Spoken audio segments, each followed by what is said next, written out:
Ótimo. Então, agora sim, agora finalmente já estamos gravando. Então, gostaria de dar bom dia para vocês. Agradecer imensamente a disponibilidade da Liana de estar mais uma vez aqui com a minha turma de tradução do inglês 2.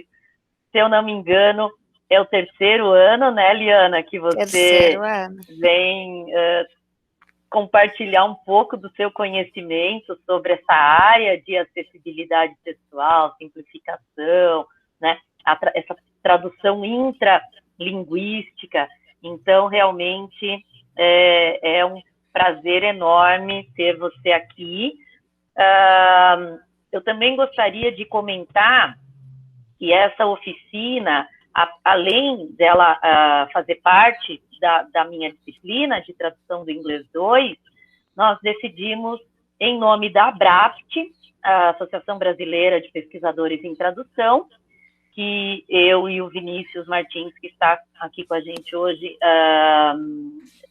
presidimos, tá? Para que a gente desse essa oportunidade para pessoas que não poderiam assistir, né, quando a gente fazia presencialmente, que é ótimo, é uma delícia, eu adoro ter a Liana lá em loco com a gente lá na URGS, mas o ponto negativo era esse, né, a gente acabava não compartilhando, não podendo convidar outras pessoas para participar, coisa que agora esse ensino remoto, por mais dificuldades que esteja né, nos impondo, permite que a gente compartilhe conhecimento com pessoas de várias partes, né, do Brasil, às vezes até do mundo, né? A gente está podendo fazer também umas atividades que estão sendo compartilhadas, né, em língua inglesa, enfim, né, gerando então uma possibilidade maior de internacionalização. Então, tá, gostaria de fazer esse comentário com vocês. E agora eu vou apresentar um pouquinho do conhecimento da Liana, tá, para vocês saberem, então, direitinho, quem ainda não a conhece, acho que a maioria conhece, mas quem não conhece, então, passa a conhecer. A Liana é uma pesquisadora premiada do Lara, fala Lara mesmo, 2019, Lara, né, Liana? Que é o Latin America Research Award, que é um prêmio concedido nada mais, nada menos, pelo Google, né? Com essa proposta da Liana, que venceu, que ganhou esse prêmio, então, se chama Ferramenta MedSimple, tá? Que é o desenvolvimento de um sistema de auxílio à simplificação de textos sobre temas de saúde. Tá? A Liana é doutoranda e mestre na área de estudos da linguagem pelo programa de pós-graduação em letras da Universidade Federal do Rio Grande do Sul. Ela integra o GeoCorp Sul, que é um grupo de estudos em linguística de corpos do Sul, e sua pesquisa de doutoramento é sobre letramento em saúde e comunicação acessível em saúde. E se insere no grupo de pesquisa Acessibilidade Textual e Terminológica, vinculado à URGS. Depois eu passo o link para vocês desse grupo de estudos, que acredito eu seja coordenado pela professora Maria José Finado. Profissionalmente, a Liana atua há mais de 20 anos como tradutora técnica, gerenciando projetos internacionais de tradução e localização para grandes empresas, principalmente do setor metalomecânico, é assim? Metalomecânico, sim. Certo, muito bem, uau, né? Muita coisa, muita experiência, então é importantíssimo a gente conversar com uma pessoa que não só fala sobre tradução, mas que atua como tradutor, né? Eu acho que isso é imprescindível para a gente saber como que é, né, unir as duas coisas, as teorias e a prática tradutórias. Então, muito obrigada, Liana, seja bem-vinda a essa oficina que intitulamos, então, peraí, gente, tradução intralinguística e os caminhos para acessibilidade textual e terminológica. Tá? Então, eu passo a palavra para a Liana e muito obrigada mais uma vez, Liana. Obrigada, professora. Bom dia a todos. Queria também agradecer mais uma vez o convite, né? Dessa vez, para mim, é bom, porque eu não moro em Porto Alegre, então, esse nova forma da gente conseguir se comunicar tem sido bem proveitoso para mim, que eu consigo participar mais dos eventos. Eu queria ver deixa eu ver aqui para eu botar apresentar agora, para eu compartilhar a minha apresentação com vocês, que fiz uma apresentaçãozinha em PowerPoint. Eu queria ver contigo, professora, e com todos vocês, eu não quero ficar aqui 1h e tanto falando, né, sozinha. Então, como é que a gente pode combinar eu gostaria que vocês participassem, então, eu não sei, acho que não tem o levantar a mão, não sei, mas se tu puder, professora, de repente colocar perguntas no chat, e aí tu me repassa, tá? Claro, então a gente faz assim, tá? O pessoal que quiser, por exemplo, ligar o microfone, fazer pergunta, pode, certo, Eliana? Pode. Sim, sem dúvida. E também, se quiser colocar as considerações no chat, perfeito assim também. Certo? Tá. Podemos fazer assim? Combinado. Deixa eu botar aqui, então, apresentar agora. Deixa eu botar uma janela aqui. Vamos lá. Deixa eu ver por que não está aparecendo. Deixa eu ver aqui. Opa.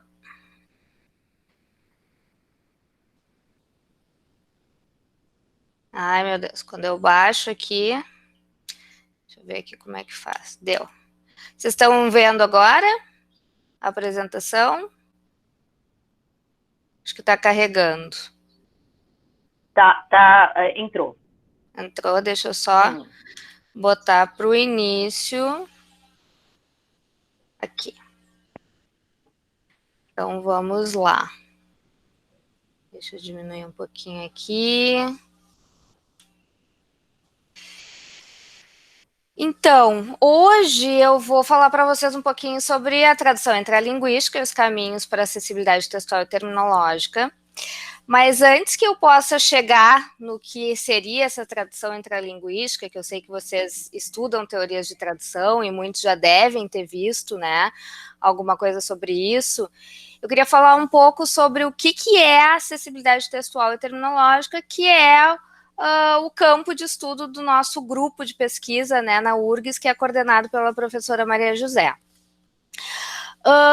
Então, vocês podem ver que aqui eu coloquei uma foto aqui, né, de uma rampa de acesso para deficientes, que normalmente a gente encontra, né, nos prédios, porque quando a gente fala de acessibilidade, a primeira coisa que nos vem à cabeça, normalmente, é acessibilidade para deficientes.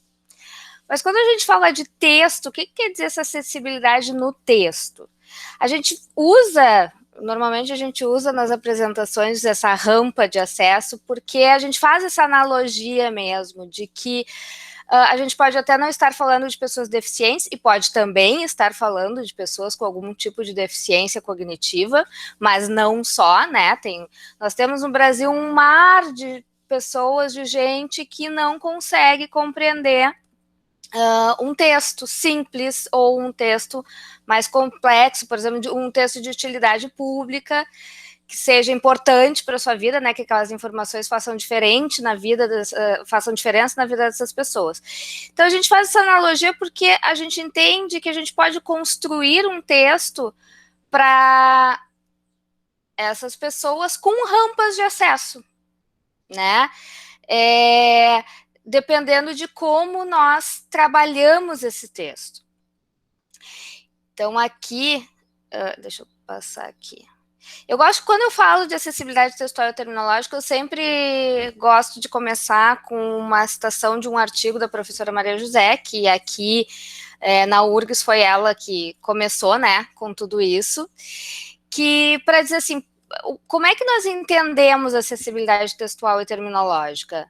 nós entendemos como que a simplificação textual e a ideia de uma acessibilidade textual e terminológica são caminhos para implantar ações que democratizem o acesso ao conhecimento. Ou seja, é a gente permitir que mais pessoas tenham acesso a um conhecimento que fica normalmente muito restrito a poucos, né? Principalmente, como eu falei no início ali, sobre contextos de utilidade pública, contextos da área de saúde, contextos da área do direito, que dizem respeito a coisas fundamentais para que as pessoas consigam viver em sociedade.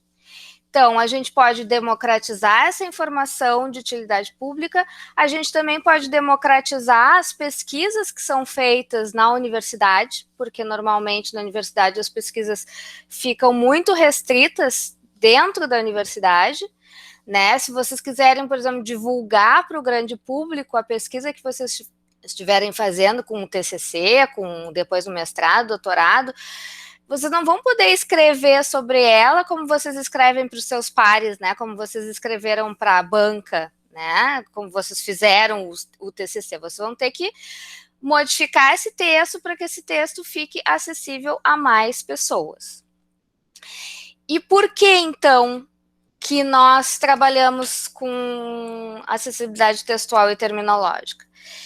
Para citar um exemplo bem atual agora, né, dessa pandemia que nós estamos vivendo, no início da pandemia, uma bióloga que ficou muito famosa, vocês já devem ter ouvido ela nas rádios, TVs e jornais, a Natália Pasternak, deu uma entrevista no programa Roda Viva e ela disse essa frase: a população, né, brasileira não está preparada para entender como a ciência funciona. De alguma forma, assim, ela foi muito direta, né, nisso, quase que causa quase que uma ofensa, digamos assim, né, o que ela falou, mas ela tem razão. Nós realmente não estamos, todos nós, mesmo quem está está na universidade, né, e não é de determinadas áreas, nós temos muita dificuldade de compreender o que é feito na ciência, né, principalmente ciências biológicas, médicas, etc. E ela, nessa entrevista, só que nessa entrevista foi interessante que ela, ao mesmo tempo que ela criticava e que ela deu como um dos motivos óbvios, porque os jornalistas perguntaram para ela por que a população então não está preparada, ela disse: são 30 anos de déficit, né, na educação, falta de investimento, e tudo isso é verdade.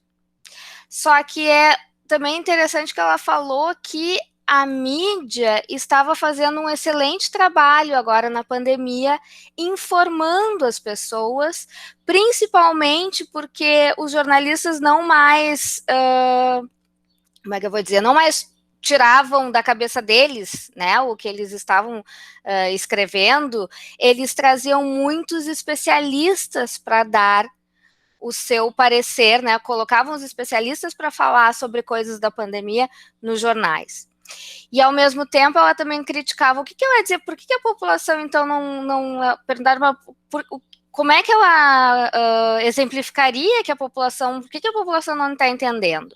Ela disse assim, as pessoas não conseguiram nem entender, mas ela falou assim com um tom de nem entender o que é uma quarentena. E realmente não conseguiram entender, principalmente no início, né, quando a gente, vocês devem lembrar, hoje em dia os termos já estão bem inseridos, principalmente para nós, né, que temos uma escolaridade mais elevada, um nível de letramento, mas era quarentena, lockdown, isolamento. Eu me lembro que nos próprios jornais eles não conseguiam chegar a uma conclusão o que era o que, ficavam batendo cabeça. Então, assim, talvez as pessoas realmente não entenderam muito do que acontece nessa pandemia e como é que elas vão se prevenir se elas não conseguem de fato entender.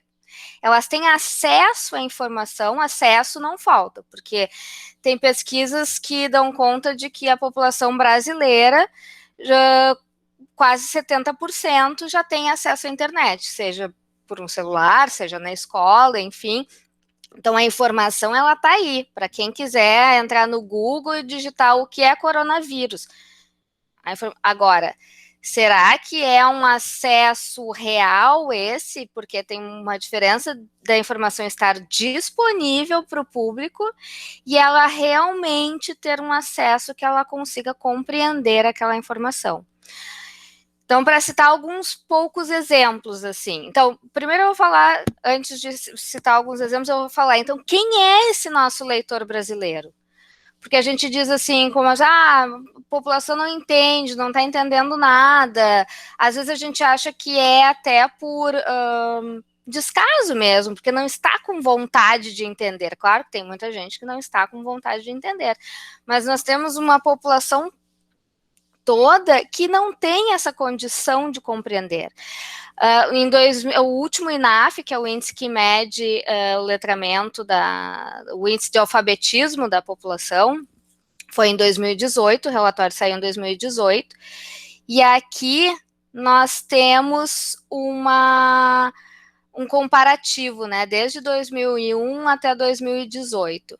Mas se vocês forem ver, somente deu uma boa melhorada, assim, para o Brasil deu uma boa melhorada, né, porque em 2015, no último relatório, 8% da população apenas era considerada proficiente, e agora nós temos que 12%, mas vocês vejam, 12% da população é considerada proficiente, que tem condições de entender textos um pouquinho mais complexos, não básicos. E se vocês forem dar uma olhada mais a fundo de como são feitos esses testes do INAF, não pensem que eles estão exigindo uma compreensão de textos super técnicos ou elaborados. Eles utilizam textos de coisas cotidianas, né? Que a pessoa tem que ler e compreender. Então, assim, só 12% da nossa população é capaz de entender textos da vida cotidiana. Nós temos aqui 25% de intermediário, então aqui entre analfabeto e elementar, vocês vejam que o analfabetismo aumentou, enquanto os mais proficientes aumentaram também, mas o alfabetismo também aumentou. Nós temos 64% da população que tem uma compreensão bastante rudimentar, né? E aqui, então, que eu trago alguns exemplos. Aí tá, então nós temos essa população que tem uma compreensão limitada, super rudimentar. E aí, quando ela abre o jornal, o Globo, por exemplo, que é um jornal de grande circulação, que é feito para leigos, não é feito para especialistas, eu tenho uma manchete que diz assim: segundo o brasileiro com coronavírus contraiu patógeno que passou pelo Reino Unido. Eu até começar a pandemia e começar a trabalhar com isso, porque, né, eu montei um glossário sobre Covid, coronavírus e tal, eu não fazia ideia do que era patógeno. Depois nós temos uma outra manchete aqui agora bem recente, do estado de São Paulo, né, jornal. Dinamarca matará cerca de 17 milhões de animais para conter nova mutação do coronavírus. Será que essas pessoas têm condições de compreender o que é mutação do coronavírus? Isso só na manchete, porque se vocês forem ler, vocês já devem ter lido vários textos, né, de jornais, vocês vão ver que principalmente quando eles trazem esses especialistas para dar seus depoimentos, vocês vão ver que é extremamente especializado, né? Que os especialistas utilizam termos normalmente sem nenhuma explicação.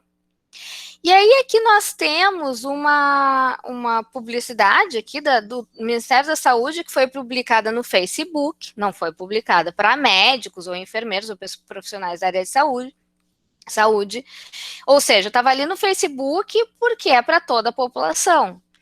E aí eles dizem ali, num folderzinho, numa artezinha desse tamanho, né? Ministério da Saúde disponibilizará leitos de suporte ventilatório pulmonar para casos intermediários da Covid-19. Então, vocês vejam que mesmo que o índice de letramento das pessoas no Brasil fosse alto, como em alguns, bem mais alto, como em alguns países da Ásia atualmente, da Europa, e mesmo Estados Unidos, onde as pessoas no mínimo, passam muito mais anos dentro da... Eu nem estou comparando aí já diretamente o letramento, porque envolve outros fatores, né? A pessoa conseguir ser letrada ou não. Mas eu estou falando, elas passam muito mais anos dentro da escola do que nós. A média de um americano de anos de escolaridade é quase 14 anos, enquanto no Brasil essa média fica em 7,8 anos. Né? Então, como é que nós vamos, a população parece que não entendeu a pandemia, mas como é que nós vamos exigir deles que entenda a pandemia quando o que é disponibilizado de informação para essa população é disponibilizado dessa maneira? Então, como é que o que a gente pode fazer, né? Claro que se no mundo ideal eu poderia dizer, bom, investir em educação, né? Mas mesmo que amanhã nós começássemos a investir, o Brasil mudasse completamente, nós começássemos a investir pesadamente em educação, nós não teríamos resultados imediatos, né? Isso aí são 30 anos de investimento para lá na frente, não estou dizendo que não é para investir, claro que é, mas para lá na frente nós começarmos a ver resultados mais concretos, né? Então, o que a gente pode fazer nesse caminho, nesse meio do caminho?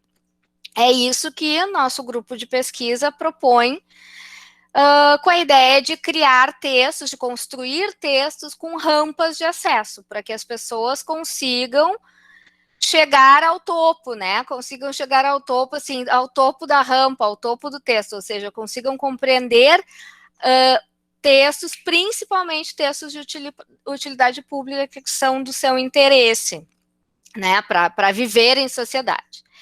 Então, mas a acessibilidade textual de um texto, tornar esse texto acessível, né, para uma população, principalmente escolaridade limitada e letramento limitado, não é um passe de mágica.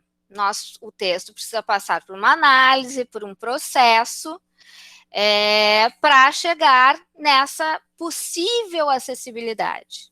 Né? Então, por isso que nós dizemos que a acessibilidade textual e terminológica é um trinômio, né, que eu chamo aqui o trinômio da ATT, que é constituído, primeiro, pela complexidade, esse CTT que eu coloquei aqui, quer dizer complexidade textual e terminológica. Por quê? Porque antes da gente sair simplificando um texto, a gente precisa analisar se esse texto realmente é complexo para um determinado público leitor. Né? Eu quero escrever para a população em geral, então eu vou pensar, bom, eu tenho 12% da população brasileira que é proficiente, mas eu tenho todo um outro contexto de pessoas não proficientes. Então, eu preciso simplificar esse texto sobre o coronavírus. Primeiro, eu vou analisar alguns pontos que marcam essa complexidade para ver se esse texto realmente está complexo para aquele público. Depois, no 2 ali, eu tenho simplificação textual e terminológica, que é o processo de facilitação de leitura desse texto por meio de estratégias, que é aí que depois a gente vai fazer o paralelo com a tradução intralinguística já. Então, se eu cheguei à conclusão que esse texto é complexo para o meu público, eu preciso fazer alguma coisa com ele. Então, eu já mapeei os pontos de complexidade nesse texto e eu vou adotar estratégias que vão simplificar esse texto. Se eu for bem sucedida nessa minha tarefa, aí, então, eu vou chegar na acessibilidade textual e terminológica, que é uma condição do texto, é um produto, é o produto desta análise, desse processo, que, se bem sucedido, vai me dar um texto acessível para o meu público. Então, o que isso tem a ver com a tradução intralinguística, né? Que eu prometi aqui para vocês que eu ia falar de tradução também. Peraí, vou botar aqui. A tradução intralinguística não é algo que não é a forma de tradução que normalmente a gente está acostumada, não foi para isso que a gente foi fazer a graduação bacharelado em letras, né? Quando a gente pensa em tradução, a gente pensa traduzir de um idioma para outro. Mas vocês já devem ter estudado alguns teóricos de tradução, né? E um desses teóricos é Jacobson, que dividia a tradução em 3. Aqui eu coloquei tradução interlingual, que pode ser chamada também de tradução interlinguística, que é a tradução que nós normalmente conhecemos, né? A tradução do inglês para o português, português para o inglês, espanhol, etc. Envolve idiomas diferentes. Aí vou passar aqui para baixo, né? Temos a tradução intersemiótica, que é a tradução entre signos diferentes. Então, se vocês fizerem o que normalmente nós chamamos de adaptação, quando vocês fazem uma adaptação de um livro para o cinema, por exemplo, né? Então, ali ele diria que isso é um tipo de tradução, é uma tradução intersemiótica. E o que nos interessa aqui? Nós temos, então, a tradução intralinguística ou intralingual, dependendo do autor, chama de formas diferentes, até porque foi uma tradução, né? Veio do inglês, do russo, depois do inglês.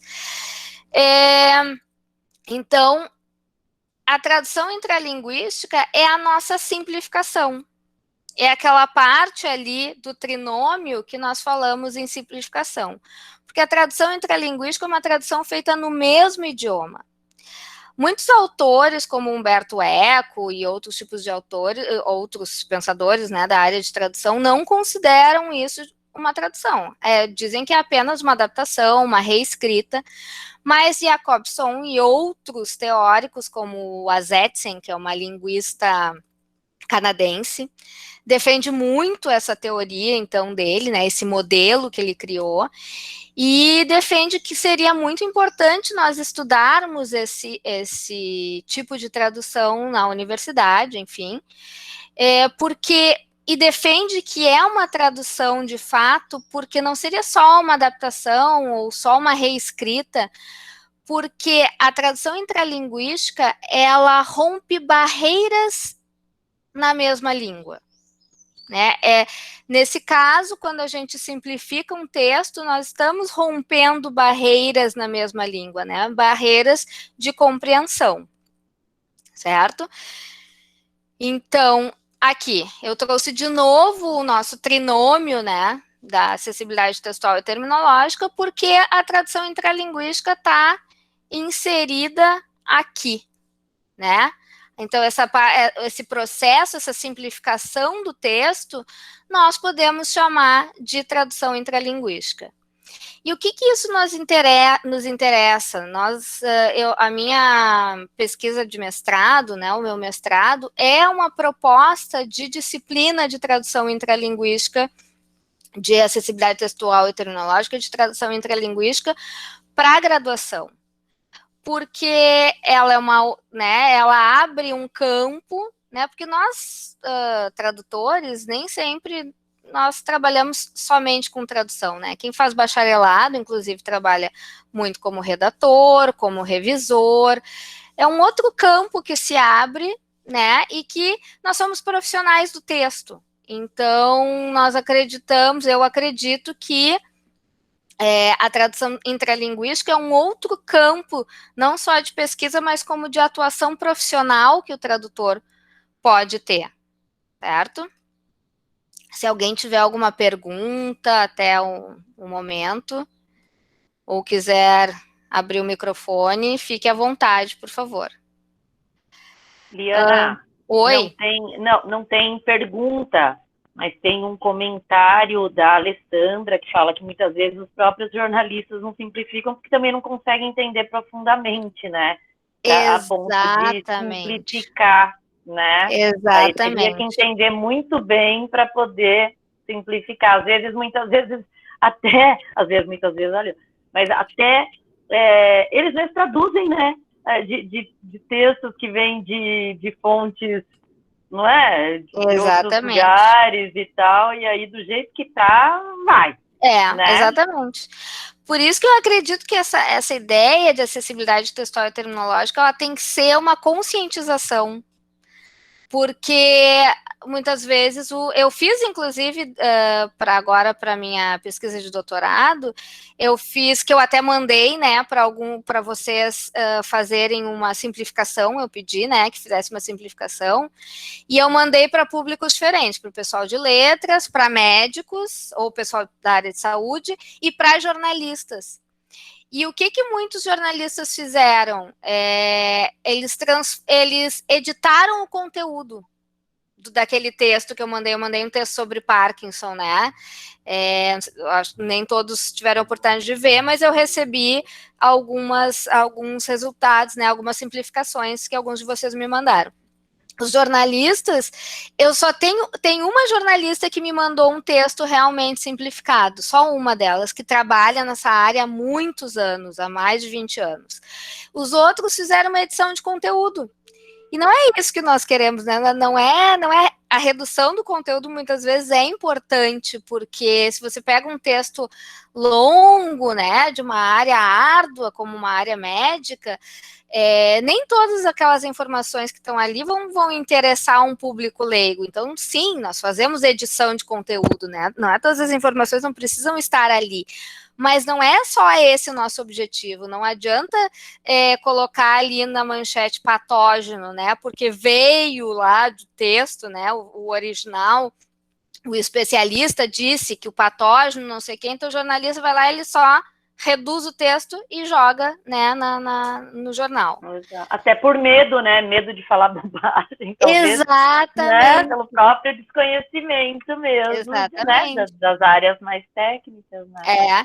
Não, e é uma, como é que eu vou dizer? Assim, realmente é um campo complicado. Nós trabalhamos normalmente em parceria com médicos, né? Mas muitas vezes eles nos dizem, isso não pode mudar. Bom, mas nós vamos ter que dar um jeito de mudar, porque senão as pessoas não vão... mas isso é isso, né? Isso quer dizer isso, não tem outra coisa. Bom, então a gente vai ter que dar um jeito de explicar, porque tudo bem que a gente pode manter até mesmo os termos, mas a gente precisa explicar, a gente poderia até deixar ali patógeno, mas o que é esse patógeno? A gente precisa, no mínimo, explicar para a população, né? E não é uma ideia de nivelar por baixo, né?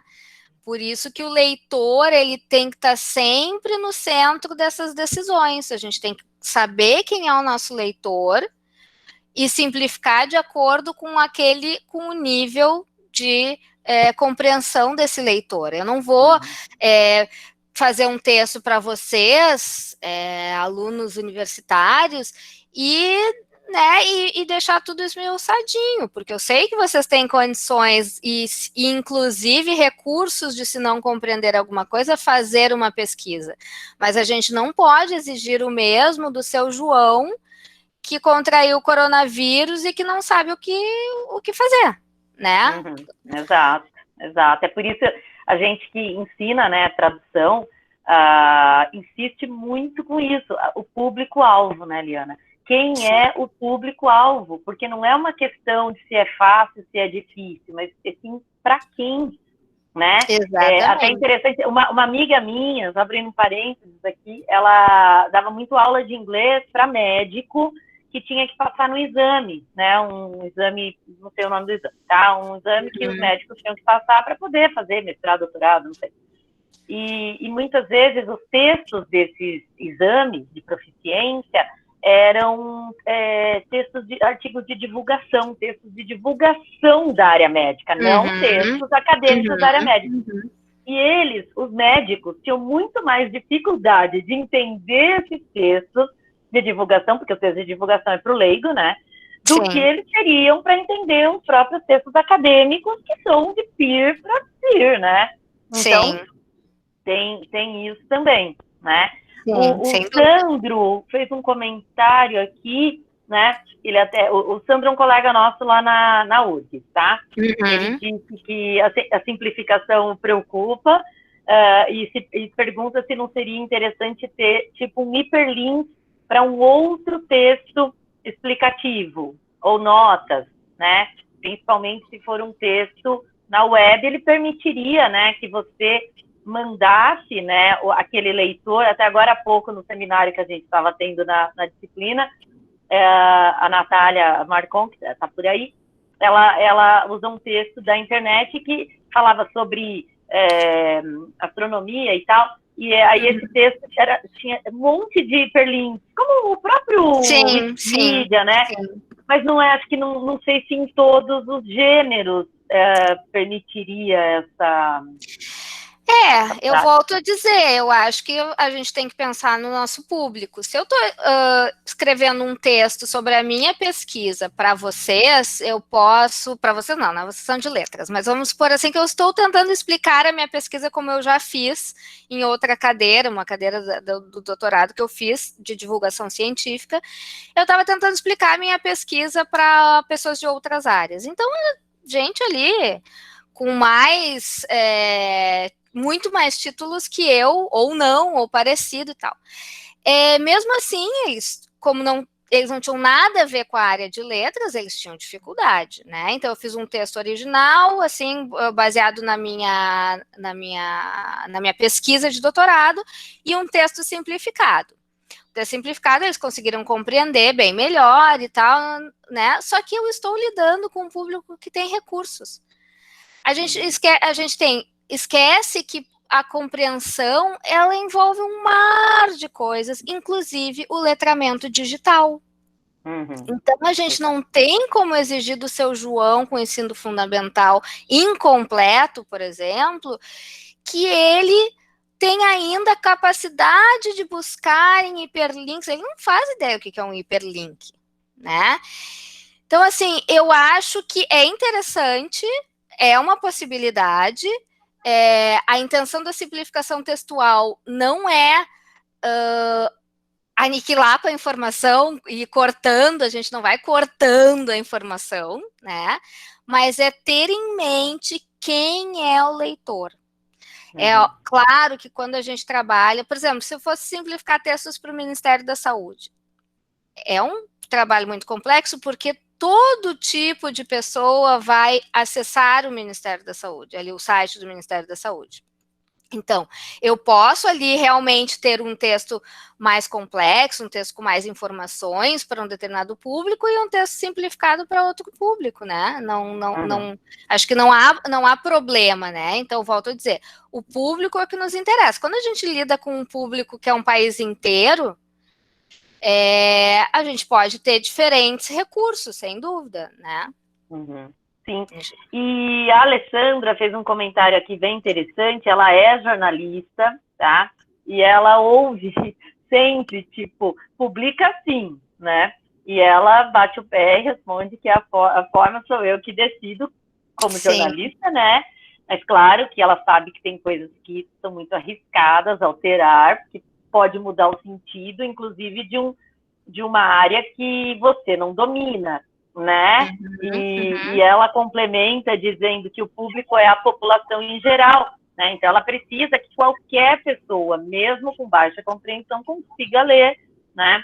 Que os textos sejam simples e acessíveis a qualquer público. Deveria ser assim, né, Liana? Sim. Por isso que eu falo assim também da gente ter essa conscientização, né? Eu queria... Pode falar, Igor. Pode falar. Pode falar. Ou como? Porque quando a gente... Putz, Igor, tá um pouquinho cortando. Você pode começar de novo? Agora tá melhor? Tá, parece que tá. Como a gente evita a ambiguidade, né? Na simplificação ou nessa tradução intralinguística, né? Porque quando a gente está fazendo o nosso texto específico da nossa área, a gente tenta usar o melhor termo para evitar a ambiguidade, né? Inclusive, agora eu lembrei do caso que está aí em voga, né? Inclusive, não quero gerar polêmica, eu quero falar especificamente do termo, né?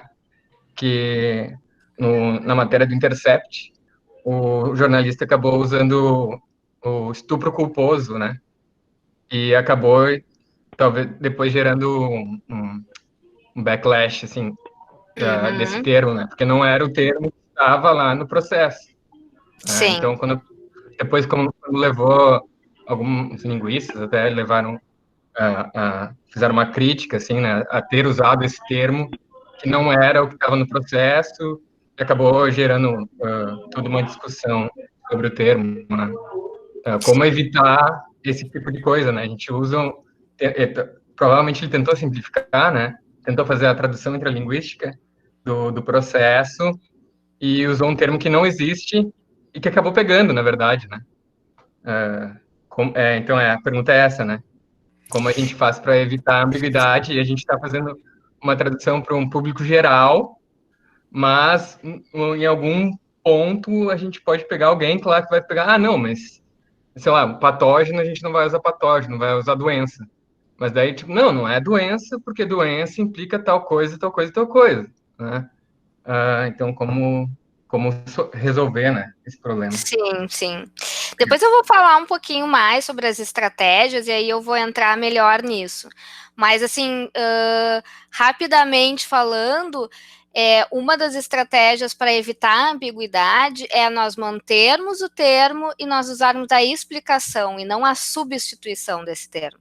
Acho que, claro, nesse caso do culposo, eu acho que o jornalista, vamos dizer assim, sabia o que estava fazendo.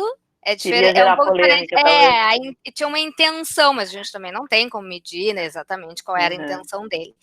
E outro ponto é sim, por isso que eu digo que a acessibilidade textual e tecnológica tem que ser uma forma de conscientização, porque outro ponto é sim trabalhar, não podemos fugir de trabalhar em parceria com pessoas da área.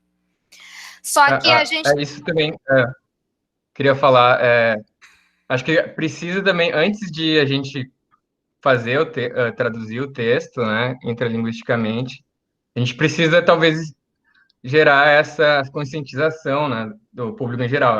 Isso aqui, não sei de que forma, mas esse é um texto que está sendo simplificado, alguma coisa assim, né, tipo, e gerar mais uma consciência de que talvez precise mais, inclusive mesmo na academia, né? Acho que às vezes a gente cola muito texto, por que a gente não pode, às vezes, simplificar e ser um texto, mesmo que tenha um objetivo de ser para academia, alguém leigo lê também, sabe? Acho que fica muito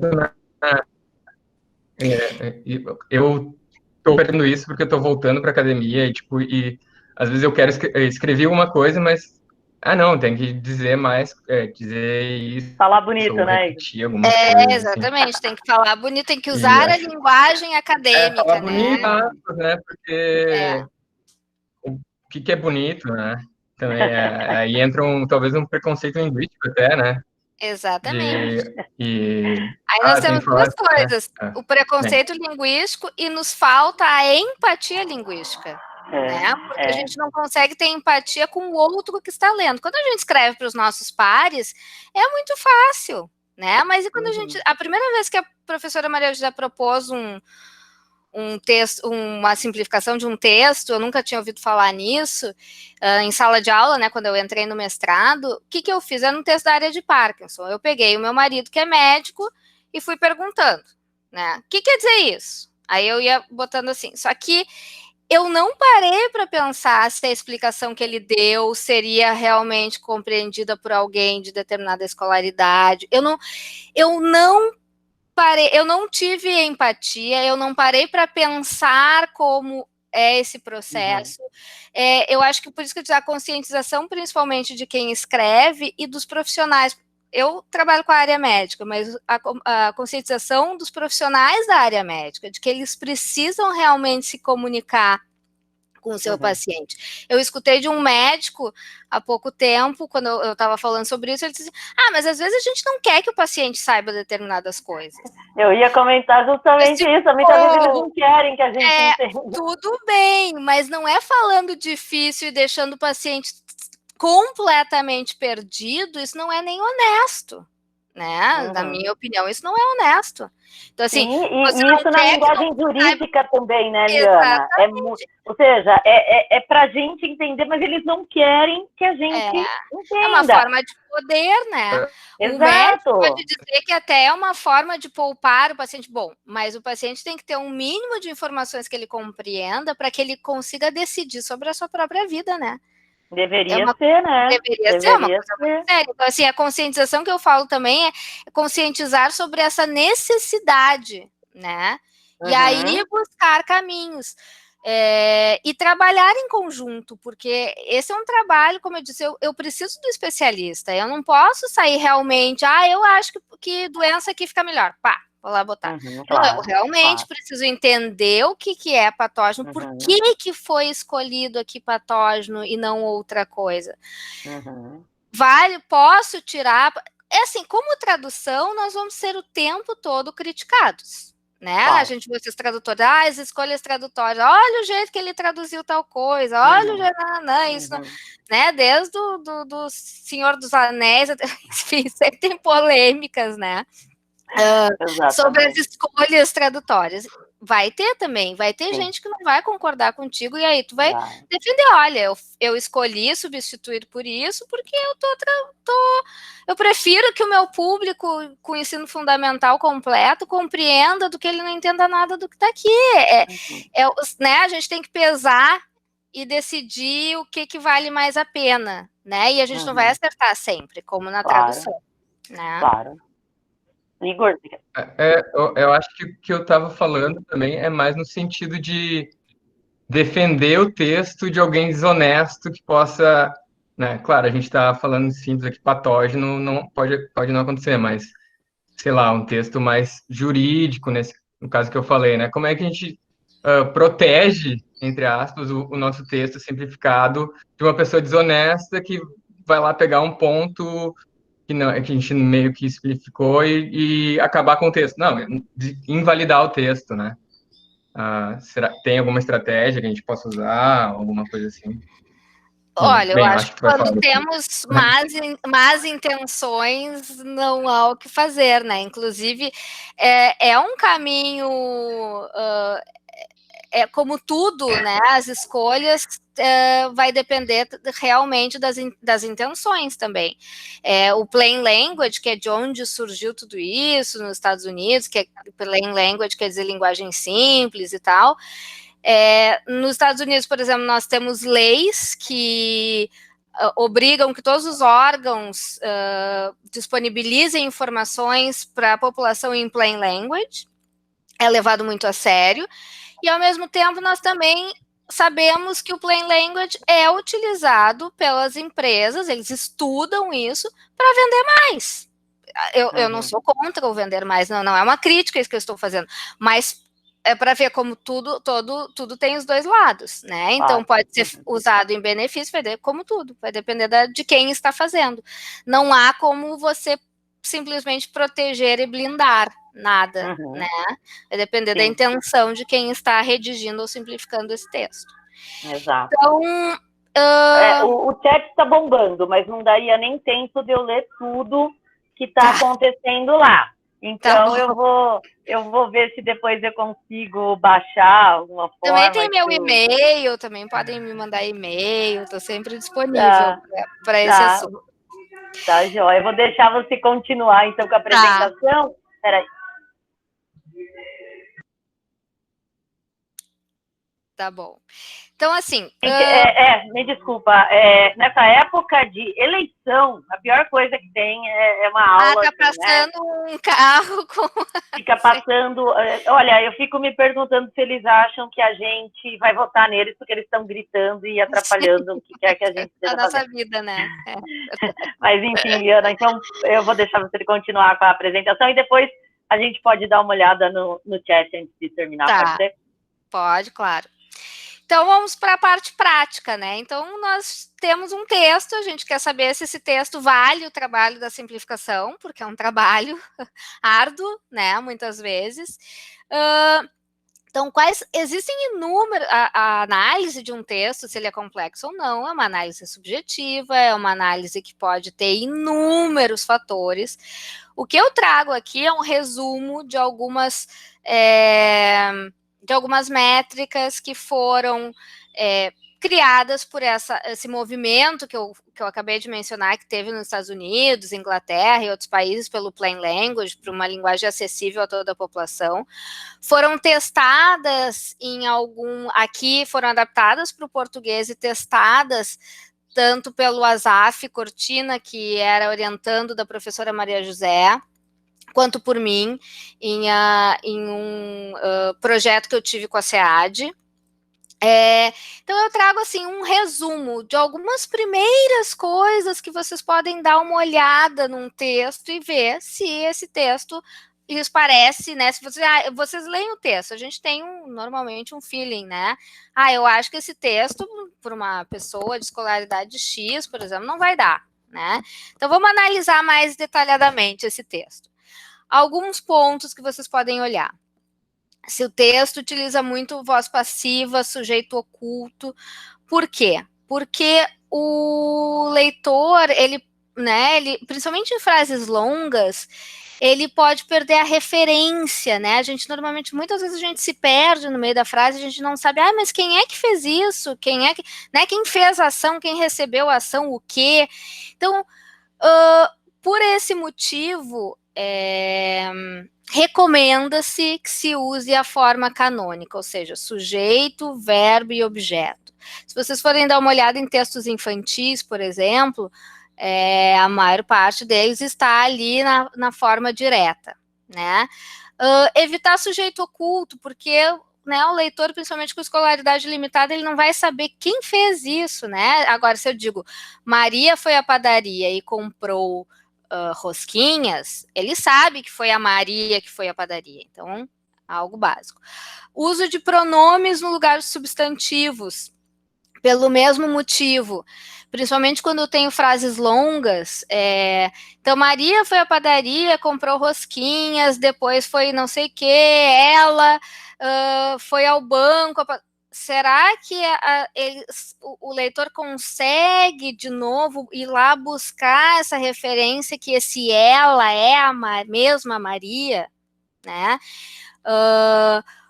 Para objetos também, né? Para usar pronomes oblíquos e tal. Então, por isso que recomenda-se, tudo são recomendações, nada aqui é lei, né? Isso que eu quero deixar claro para vocês. Recomenda-se que se utilize também mais substantivos ao invés de pronomes. Uso, o que mais que pode tornar complexo, né? Uso de muitos adjetivos e advérbios. O inglês, por exemplo, que essas recomendações partiram no inglês. O inglês utiliza muito mais adjetivos um atrás do outro do que nós, em português. Mas mesmo assim, por quê? E advérbios também. Por quê? Porque as palavras, substantivos são palavras mais concretas, né? A gente consegue fazer mais uma referência do que a pessoa está falando. Por exemplo, na área médica, se eu utilizo uma doença no pulmão, aí o leitor consegue, a doença, ele imagina o pulmão, ele consegue, né? Ele tem uma concretude maior. A doença é no pulmão, eu consigo entender. Agora, se eu falo, isso é uma doença pulmonar, para nós, é óbvio que pulmonar se refere a pulmão, mas para grande parte da população, isso não é óbvio. Eu fiz testes agora, as pessoas não conseguem fazer a relação, né? Então, por isso, preferir, de novo, o uso de substantivos, de palavras mais concretas a adjetivos e advérbios. Frases muito longas, né? Porque as pessoas perdem no meio da frase muita informação numa mesma frase, então frases muito longas podem ser um complicador. E aqui eu coloquei terminologia, porque as terminologias, né, os termos podem ser um complicador, óbvio, né, porque normalmente os termos ficam associados a uma linguagem especializada, uma linguagem profissional, que o leigo não domina, então ele tem dificuldades, né, de lidar com essas palavras que ele não conhece. Então, da mesma forma, porque eu trabalho com textos técnicos científicos, mas da mesma forma, não são só os termos.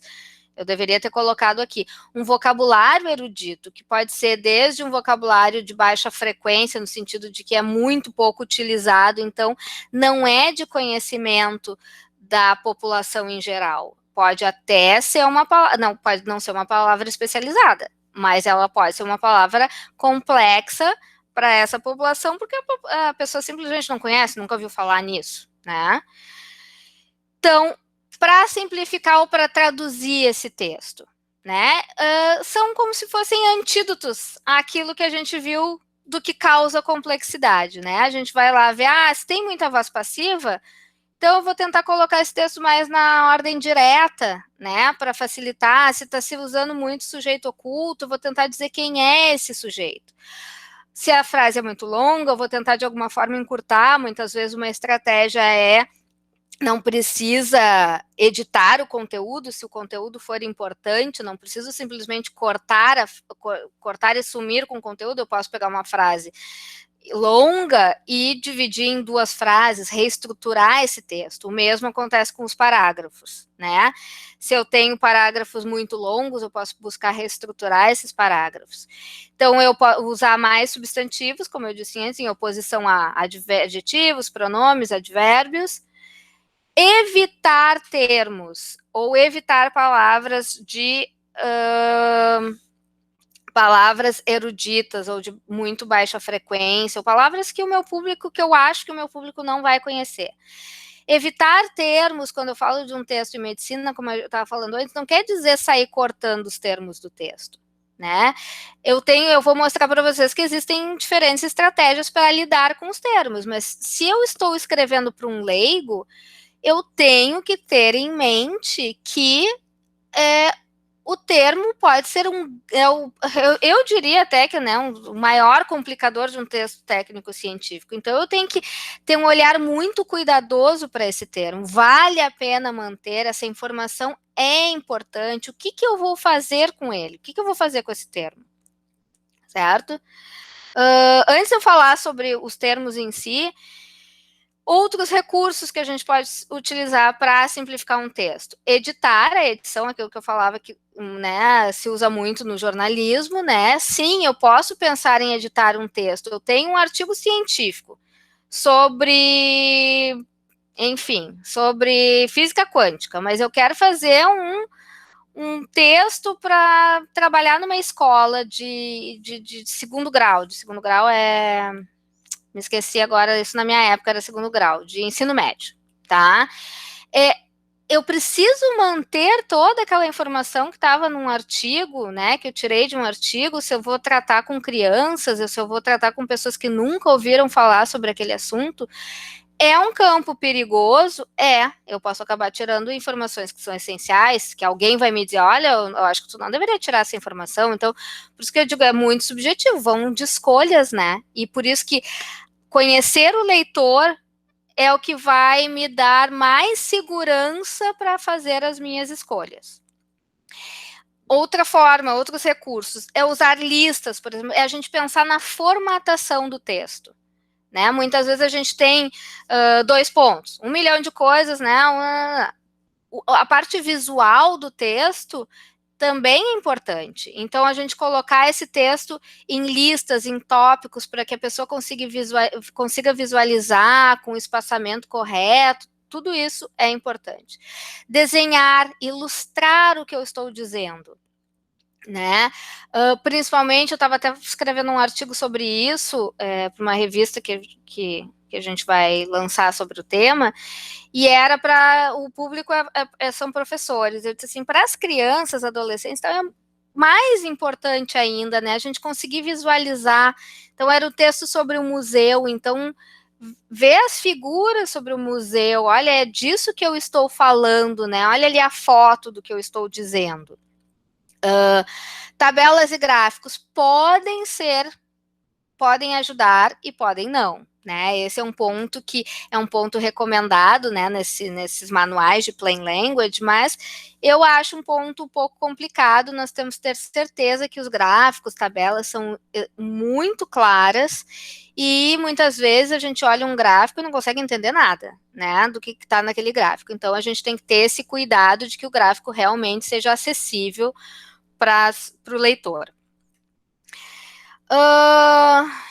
Então, quais são as formas que a gente tem para avaliar se um texto é complexo? A gente pode ler esse texto, suspeitar que ele é complexo e manualmente, entre aspas, né, mas por uma análise desse leitor, redator, jornalista, enfim, a gente pode analisar aquelas métricas que eu acabei de mostrar para vocês e, lendo o texto, dizer, esse ponto aqui é um ponto de complexidade, eu posso mudar aqui, eu posso mudar ali. Existe uma outra maneira que não são excludentes, elas andam juntas, que pode ser um auxílio para a nossa pesquisa de complexidade, que são as fórmulas de... algumas fórmulas de inteligibilidade ou de leiturabilidade, como está se chamando mais atualmente, né? Nosso grupo de pesquisa se fala em fórmulas de leiturabilidade, que analisam o texto e te dão um resultado, né? Um resultado numérico que tu vais comparar em uma tabela, que eu vou mostrar agora para vocês. Eu vou falar aqui do índice Flash, porque é a fórmula mais antiga, mais conhecida, mais disseminada no mundo, mas existem diversas outras fórmulas, existem inúmeras, né? Tem fórmulas que funcionam melhor do que o índice Flash, mas a única fórmula adaptada para o português do Brasil, que foi adaptada pelo Núcleo de Linguística Computacional da USP, o NILC, é o índice Flash. Então, por isso que sempre quando eu apresento, assim, para quem não trabalha com isso, acho que um bom ponto de partida é utilizar o índice Flash. O índice Flash, como eu disse, não é um determinante, a gente não vai analisar o texto pelo índice Flash e dizer assim, tá, então se o índice Flash deu isso, o texto é complexo, deu aquilo, o texto é fácil.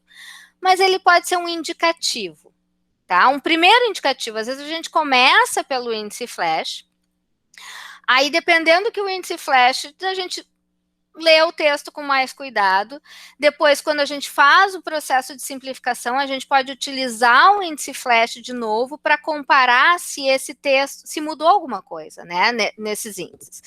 Então, o que o índice Flash faz apenas? Deixa eu só contar uma historinha antes para vocês se situarem. De onde é que surgiu esse índice Flash? Ele foi criado por Rudolf Flash nos anos 40 e poucos, depois do pós-guerra, porque ele era um imigrante que foi para os Estados Unidos e trabalhava nas fábricas. E aí ele era graduado em Direito, Filosofia e tal, ele tinha uma alta escolaridade, mas ele começou a perceber que os colegas dele, inclusive imigrantes também, que tinham barreiras com a língua, com o inglês, não estavam conseguindo compreender os manuais das fábricas. Então, ele criou um índice que media esses textos para saber se o texto era complexo ou não, tá? O que esse índice prevê? Ele inclui aqui, como está aqui, o comprimento médio da frase e o número de sílabas por 100 palavras. Por quê? Como a gente viu ali que um dos fatores que podem complicar um texto são frases muito longas. Então, ele considera isso. Número de sílabas por 100 palavras. Por quê? Porque vocês podem me citar 1 milhão de exceções, então eu não quero entrar nesse campo minado, tá? Mas, assim, muitas vezes, palavras de menor frequência, menos conhecidas, são palavras mais longas. Existem estudos em inglês, né, que diz que grande parte das palavras tem até 2 ou 3 sílabas. Assim, até 3 sílabas é a grande parte. Então, que palavras maiores seriam menos conhecidas do leitor, né? A gente tem esses exemplos de inconstitucionalissimamente, por exemplo, né? Uma palavra longuíssima que a gente sempre usa como, né, desde o colégio a gente usa como exemplo, como uma palavra complexa, né, e é uma palavra em português super longa, certo? Então, o que o índice flash faz? Depois eu vou mostrar como medir o índice flash para vocês. Mas antes, o que é? É uma tabelinha que vai dizer assim, quanto menor o índice, mais difícil é o texto, tá? Quanto maior o índice, mais fácil é esse texto, tá? Com base nessas métricas aqui. Mas aí eu digo assim, mas aí tá, eu sei que o texto é muito difícil, mas principalmente quando a gente lida com alunos, né? Como é que eu sei? É difícil para quem, né? E tal. Então, assim, nos anos 70, esse índice foi adaptado pelo Peter Kincaid, que então por isso que fica o nome aí, índice Flash Kincaid, e ele adaptou esse mesmo índice colocando os níveis de escolaridade que a pessoa precisaria, em tese, ter para compreender esse texto. Então, quando dá 90 a 100, esse texto aqui é muito fácil, isso quer dizer que a pessoa... que a pessoa precisava estar na escola por 5 anos, tá? Então, isso é uma criança que esteja na 5ª série, por exemplo, tá? Considerando a partir da alfabetização, né? Considerando a partir da 1ª série, não estou falando de jardim, etc e tal. Então, fácil de ser compreendido por um aluno com aproximadamente 11 anos de idade. E assim vai, né? 6 anos, 7 anos, razoavelmente fácil de ler. Depois eu tenho os muito difíceis de ler. Difícil de ler, tem alunos universitários, muito difíceis de ler, já estariam graduados em universidades. Isso tudo são métricas, né? Eu posso estar graduado na universidade, mas eu sou graduada em letras e eu não entendo absolutamente nada de um texto de engenharia. Só que eu, estando graduada, já eu tendo mais anos de escolaridade, em tese, como a gente já falou aqui, eu teria mais recursos de buscar as informações que eu não compreendo, né? Como falou, seja, né? Eu vou entender que se eu tenho um hiperlink aqui, eu vou para um glossário, eu procuro no Google, eu tenho recursos, né? Eu tenho mais recursos de ir atrás da informação do que uma pessoa que tem escolaridade limitada. Então, nós trabalhamos com textos para adultos, né? Mas adultos que ficam mais ou menos aqui, ó, entre 7 anos e 8, 9 anos é o ensino fundamental completo, né? Então, eu precisaria ter, em tese, ou tentar me aproximar disso, um índice entre 60 e 80 no índice Flash, para que fosse um texto razoavelmente fácil de ler, ou uma linguagem simples, né? Para que pudesse ser compreendida por esse leitor. Vocês podem ver o que eu falei sobre os textos, né, serem de utilidade pública, o plain language, essa linguagem simples, ser utilizada para textos de utilidade pública nos Estados Unidos, mas também, ó, aqui, ó, eles colocam como linguagem para consumidores. Então, as empresas, sim, utilizam uma linguagem simples para que mais pessoas, mais consumidores sejam atingidos, né? E vocês podem ver como eles tentam ficar aqui, ó, num texto realmente fácil de ler. Onde medir? Eu passei para a professora Rosane o link, se vocês, né, não é meio dificilzinho de copiar aqui, então se ela puder colocar no chat ali, não sei se ela consegue. Se vocês quiserem entrar no NILC Metrics, que é uma ferramenta que foi criada pelo NILC, pelo departamento da USP, essa de Linguística Computacional, e ele mede não só o índice Flash, vocês vão ver que vão entrar, atualmente não precisa de login, não precisa de nada. Vocês vão entrar na página, vão ver uma caixa de texto, assim, só as explicações, a única coisa estão em inglês, né? Mas vocês só colam o texto nessa caixa, o texto que vocês quiserem medir, as métricas, E ele não mede só o índice flash, ele mede 180, como vocês podem ver, 180 métricas, desde incidência de adjetivos, palavras de conteúdo e palavras gramaticais, enfim. Ele mede muita coisa para fazer uma análise muito detalhada de um texto. Mas eu quis mostrar para vocês, se vocês quiserem testar com um texto, quiserem saber como é que eu faço para medir o flash e tal, tem outros índices nessa ferramenta, tá? Pode ser por esse site aqui. O Word, se vocês quiserem, algumas versões do Word, eu acho que é a 7, ainda mede o índice flash em português. Atualmente, as novas versões medem só textos em inglês. Se vocês quiserem fazer um teste com texto em inglês, ou se vocês quiserem tentar na versão de vocês para medir o texto em português, vocês podem ir na parte de revisão gramatical ali que tem no Word, e aí vocês vão fazer toda a revisão do texto. Eu até hoje não aprendi como burlar para ir direto para o índice, e aí no final ele vai dar ali incidência de voz passiva e o índice flash Kincaid. Certo? Qualquer dúvida, vocês podem me escrever também, que eu mostro melhor para vocês no Word como é que funciona. Estou acelerando um pouquinho, porque nós temos pouco tempo, tá? Então, o que a gente está falando sobre terminologias, né? Se eu estou em texto técnico científico, o principal é eu pensar nessas terminologias, nos termos desse texto, né? Então, eu tenho duas principais estratégias que eu posso usar. Ou eu posso usar a substituição, né, como, por exemplo, eu tenho ali cefaleia. Cefaleia é dor de cabeça. Então, um dos sintomas da COVID-19 é cefaleia. Eu posso simplesmente substituir. Um dos sintomas da COVID-19 é dor de cabeça. Principalmente quando eu não estou certa se essa minha substituição não vai causar ruídos na comunicação, não vai causar problemas, né, de precisão, né, do meu texto, uma outra, ou então se eu quero ensinar alguma coisa para o meu leitor, por exemplo, eu não quero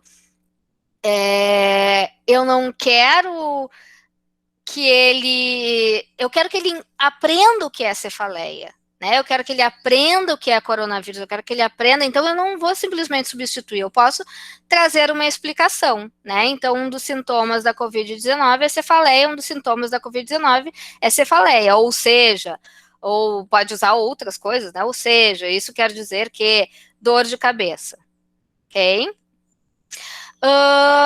Quando nós... a única coisa a se prestar atenção, e que é uma coisa muito difícil, nessas definições, nessas explicações que a gente utiliza, cuidar para a gente não encher de termo técnico também, né? Porque senão parece aquela coisa, quando a gente vai olhar um dicionário médico, qualquer dicionário, a gente vai pegar um Aurélio, né? Mas se eu vou pegar um dicionário técnico, é impressionante, dá vontade de sentar e chorar, porque a gente não sabe o que é cefaleia. Daí a gente vai lá e olhar.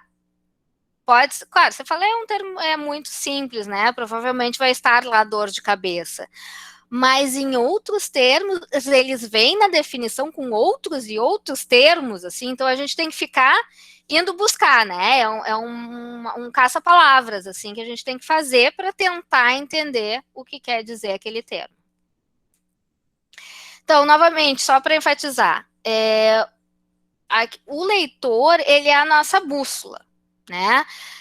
Todas as decisões que a gente vai tomar tem que ser embasadas no leitor, né? Então, quanto melhor eu conhecer esse leitor, melhor será o meu texto, né? Eu vou conseguir simplificar da melhor forma para aquele público.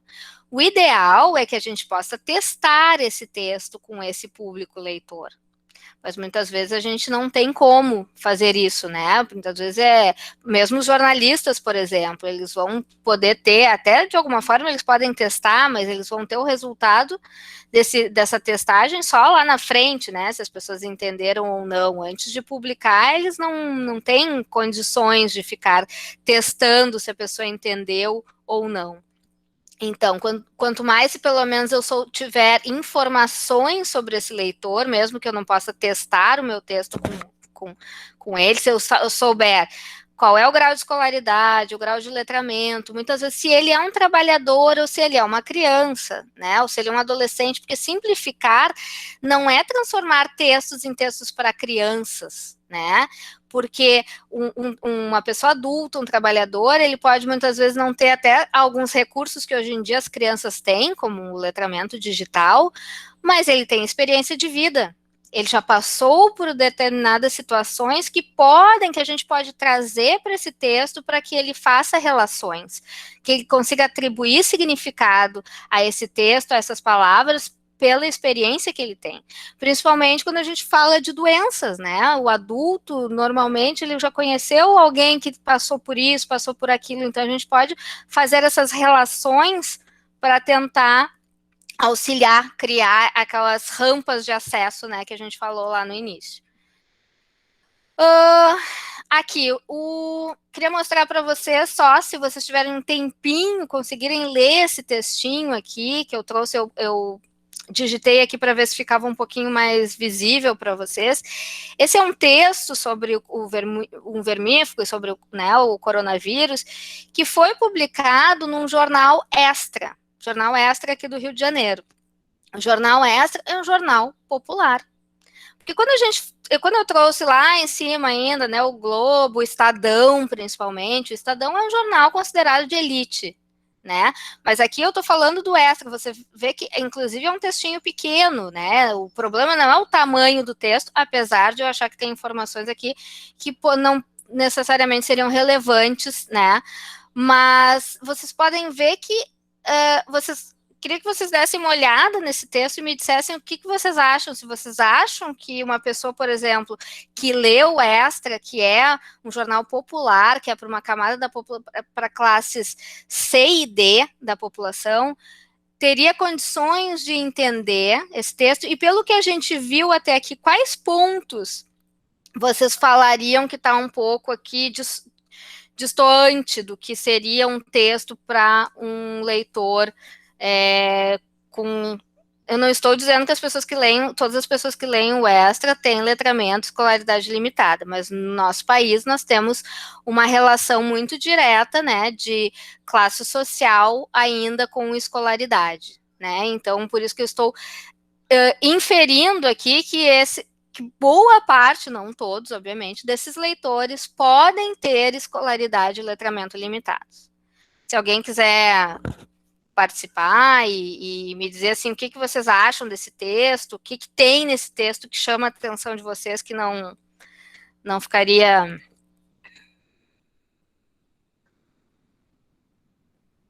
Deixa eu ver no chat aqui. Se alguém quiser ligar o microfone...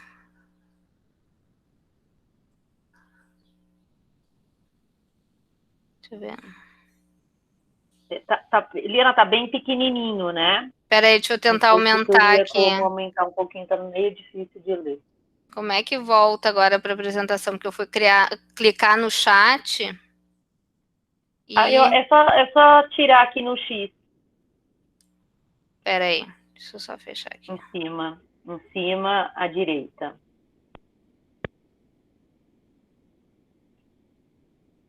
Parar a apresentação, não está mais aparecendo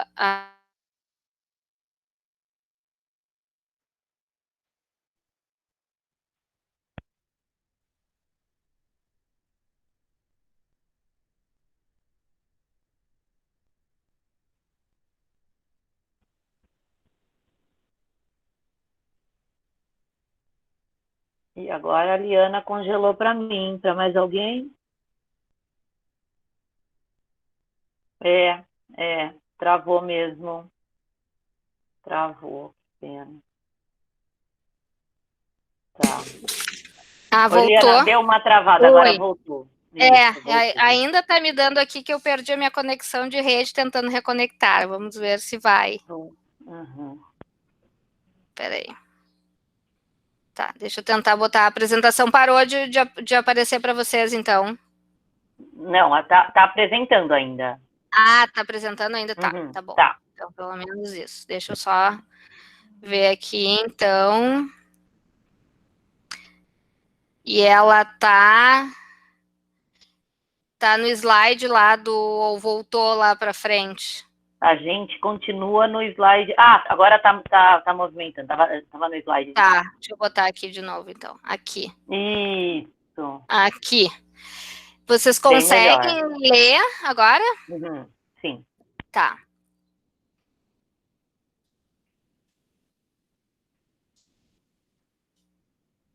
Não precisa fazer uma grande análise, tá? Só me dizer se conseguem identificar alguns pontos. Deixa eu dar uma olhadinha lá no chat, se alguém quiser abrir o microfone. O Igor acha que carga viral já é problemático. Exatamente.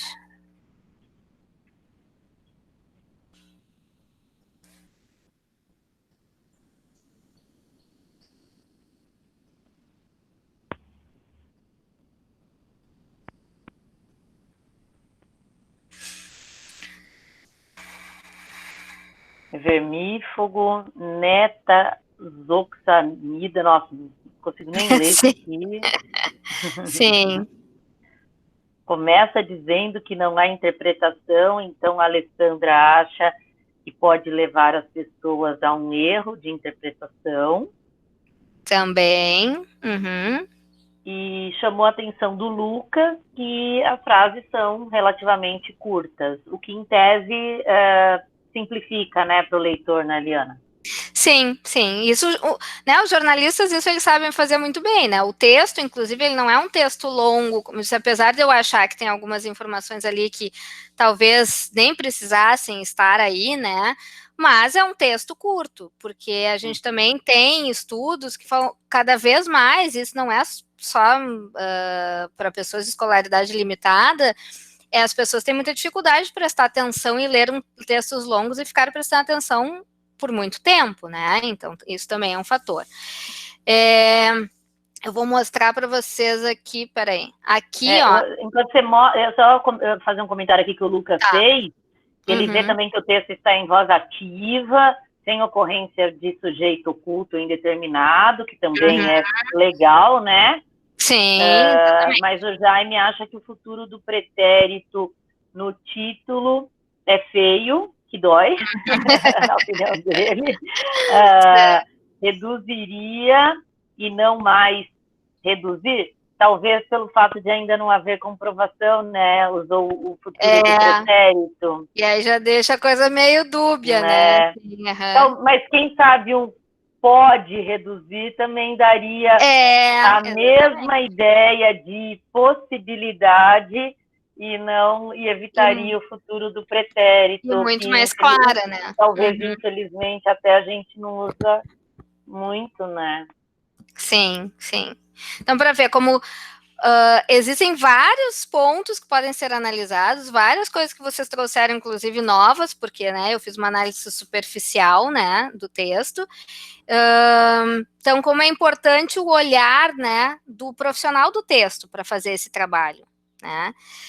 Eu medi esse texto no Nilk lá, né, na ferramenta do Nilk, e ele deu 36 ponto, quase 37, é um texto difícil de ler, não é um texto dificílimo, ele é um texto está ali no limite, mas ele seria compreendido pelo índice Flash, ele seria compreendido por alunos universitários, né? Agora, aqui eu marquei algumas coisas que também uma coisa que me chamou muita atenção, que você, além da terminologia, né, além dos termos, vermífugo, carga viral, porque aqui o ministro, aparentemente, o ministro vai explicar o que é carga viral, mas ele não explica o que é carga viral, né? Ele diz quais seriam as consequências, então a pessoa já fica, como assim, né? O que é a carga viral, afinal? Então, além dos termos, que inclusive muitas testes que eu realizei, né, com pessoas de escolaridade mais limitada, as pessoas não sabem nem o que quer dizer sintomas. Às vezes por isso que a gente fala nessa coisa da empatia linguística, às vezes a gente não consegue nem alcançar o que o outro não sabe, né? Nós temos teste clínico, contágio, carga viral. Agora, além disso, e dos pontos que vocês apontaram, uma outra coisa me chamou muita atenção. Aqui eles usam, que pode ser um fator complicador num texto, é você utilizar muitos sinônimos, né? Porque, por exemplo, aqui tem remédio, medicamento, medicamento, medicação. Será que o leitor de escolaridade limitada, ele consegue perceber que é tudo a mesma coisa? Que remédio é realmente a mesma coisa que medicamento, medicação? Nas nossas simplificações, nós normalmente utilizamos remédio, que é o que as pessoas falam por aí, né? O medicamento, a medicação, é mais coisa do profissional de saúde. Que, claro que medicamento não é um termo super complexo, não é.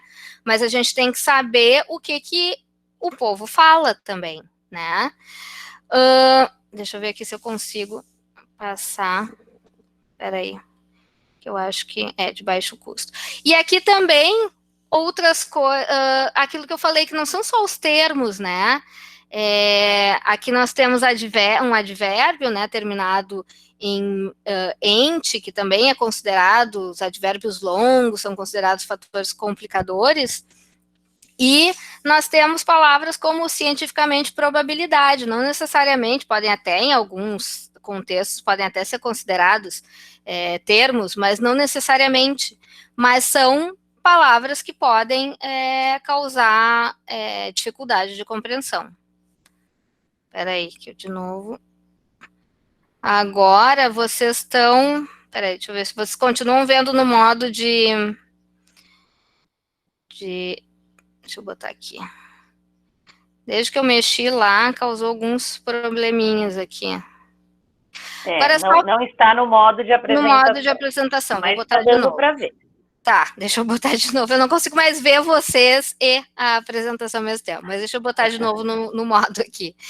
Só para finalizar, então, rapidinho, já que a gente não tem mais tempo, eu queria apresentar a nossa ferramenta. De repente, vocês podem dar uma olhada lá no nosso site e testar, né? Ver o que vocês acham e tal. É uma ferramenta que ainda... Colocando o link aqui. Que ainda está em construção, né? Não é Mas eu queria mostrar para vocês, então, o que ela faz. É um gerador de sugestões de reescrita, não é um simplificador automático, né? Na mesma língua, não é um tradutor intralinguístico automático. Ela sugere explicações ou sinônimos, tanto para palavras complexas quanto para termos, em algumas áreas que nós estamos trabalhando ainda, atualmente. Começou com a doença de Parkinson, né, é o primeiro projeto que começou da professora Maria José. Nós temos já também COVID, pediatria, com cuidados com recém-nascido, e em breve nós vamos lançar câncer de boca e câncer, estomatologia e câncer em geral, né, nós estamos com projetos em andamento para essas áreas. Então, aqui, o glossário de Parkinson, que ele tem então, essa ferramenta, ela tem um glossário interno, né, que nós construímos. Um glossário de termos da área de Parkinson que as paráfrases foram simplificadas, né. Nós temos no glossário de Parkinson já mais de 1.750 termos, e nós temos 2 públicos-alvos na ferramenta, tanto para o ensino fundamental quanto para o ensino médio. Para o ensino fundamental, essas explicações são mais simplificadas do que para o ensino médio. No glossário de COVID, nós temos ainda só 450 termos e só o público fundamental, mas vocês podem dar uma fuçada lá, né, para ver como é que funciona. Então, assim, só trouxe para vocês como é que seria. Esse textinho que eu peguei aqui de exemplo é um texto que estava no Ministério da Saúde, daqueles textos assim, o que é COVID, como é diagnosticada, né, e quais os sintomas e tal. Então, vocês podem ver que é um texto que seria acessado pela população em geral, e olha os sintomas, né, eu tenho sintomas no trato respiratório, aí eles querem dar exemplos, eles querem te ajudar, né, eles vão te explicar o que são esses sintomas. Tosse, tudo bem, dispneia, coriza e dor de garganta. Outros sintomas consistentes, incluindo mialgias, distúrbios gastrointestinais, anosmia ou disgeusia. Então, o que a ferramenta faz? O que ela marca em verde, ela considera termo. Então, se você clica em cima, aqui, como eu cliquei em dispneia, ele vai te dar respiração difícil ou dolorosa, dificuldade para respirar. Aí você pode clicar em aceitar, e essas sugestões vão sendo incorporadas ao texto que tem aqui, que você pode ver depois em editar, mas você não precisa sair com o texto como estão as sugestões que estão ali. Você pode editar esse texto. Então, eu acho que está a dispneia, então eu vou botar a dificuldade para respirar. Então, você vai lá e edita. E assim, as palavras em azul são ou palavras difíceis, que a gente considera palavras difíceis, que tem todo um dicionário que foi feito, né, que foi incorporado à ferramenta, ou então palavras que são termos, mas que nós ainda não temos no dicionário, no glossário, desculpa. Então, a ferramenta vai acusar que é uma palavra difícil e que você pode, seria bom você rever, né? Se vale a pena deixar como está ou vai fazer uma pesquisa lá para... Nós temos glossários disponibilizados também na nossa página e tal. Então, para finalizar, só para apresentar o nosso grupo de pesquisa, que também está o link aqui, se vocês quiserem conhecer, tem vários materiais, artigos, teses, dissertações, porque são várias pessoas pesquisando sobre o assunto, tem pessoas pesquisando como a Esther Mota, ela pesquisa na área do direito, como eu vi que vocês se interessaram, né, bastante pela área do direito, e todos coordenados pela professora Maria José Finato, que vocês devem conhecer. Referências, e esse é o meu e-mail, se alguém quiser entrar em contato comigo, saber mais, etc., só me escrever. Muito obrigada. Diana, muito obrigada, sempre uma delícia assistir sua oficina, né? Muito bem feita, eu fico com inveja dos seus slides, olha, eu vou te contratar para fazer Os meus são tão sem graça perto dos seus, maravilhoso. Eu vou ler rapidamente alguns comentários aqui, que são bem bacanas, tá? O Sandro comentou que a simplificação realmente preocupa, né? Já tinha falado sobre a ideia lá dos links, espera aí. A Jaqueline adorou, tá adorando a palestra, ainda vai fazer a disciplina de terminologia na pós, mas já aprendeu muita coisa aqui. A Bianca até comentou de uma cadeira da Maria José que eles se propuseram a simplificar, um edital. Olha, edital nem a gente entende. É, né? verdade. Eu já vi, sério mesmo, de colegas meus que muitas vezes não reprovaram no concurso porque não conseguiram entender uma instrução, né? Não sabia o que era para fazer direito, se era para levar o documento impresso, não era. É tanta terminologia estapafúrdia, né, que muitas vezes o candidato, até muito bom, se atrapalha e não consegue. Eu não sei se é de propósito, a linguagem, realmente, essa linguagem, assim, né, dos editais, essa linguagem da pública, né, dessas instituições públicas de ensino, são dificílimas, mesmo para gente que está inserido. Imagina, se para a gente, né, é difícil, então... Exatamente, imagina, né? Exatamente. Toda vez eu fico, gente, é ratificar ou retificar? Deveria, é bom ou ruim? E nós vamos dar letra, porque eu não estou falando só porque a gente está na universidade, né? A gente está falando que nós vamos dar letra, assim, é super difícil, imagina. Exato. O Sandro comentou, ele é da Libras, né? O Sandro, o Vinícius, e ele disse que todas as simplificações no jornalismo enfurecem quem trabalha na área de Libras, né? É porque eu fico só imaginando se já é difícil, né, na linguagem falada, nas Libras, então, né, nas línguas de sinais, em geral, deve ser muito complicado. O Sandro comentou que para os jornalistas, por exemplo, o termo língua de sinais é apropriado, mas em muitas publicações é publicado linguagem de sinais, que é uma outra coisa, né? Então, as pessoas acham que são sinônimos, não é, né? Então, ele pede para diferenciar, mas muitas vezes ele não é acatado e a coisa sai do jeito que, né, os jornalistas ou não sei quem é responsável ali pelo texto faz. Mas que simplificar, mais? só um comentário, simplificar Claro. não quer dizer desvirtuar o texto, não quer dizer perder a precisão terminológica, não quer dizer nada disso, né? Facilitar a compreensão não é escrever de qualquer jeito, porque isso aqui também Avacalhar, né? avacalhar, exatamente.